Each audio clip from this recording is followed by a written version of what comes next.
We'll guide you through how to make Web Page with Claude. If you find this helpful, don't forget to like and subscribe. To make a web page with Claude, start by opening Google Chrome on your computer.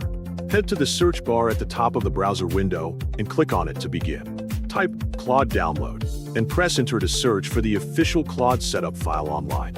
From the results that appear, click the official Anthropic website to ensure you are downloading from a safe and trusted source. Once the page opens, click the Download for Windows button to save the Claude installer directly to your computer. When the download finishes, go to your browser's download section and open the installer file to start the installation.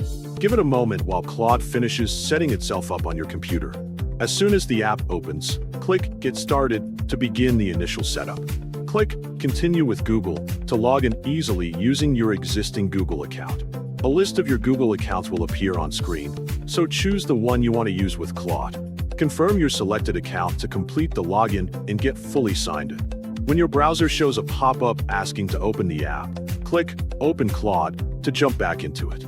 If any welcome tips or intro screens show up, close or skip them to head straight to your main dashboard.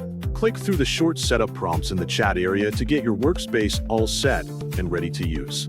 Maximize the app window so you have a nice big screen to work comfortably with. Click on the message bar at the bottom of the screen where you type your requests to Claude. Type out a clear prompt, for example. Create a simple web page for a news website.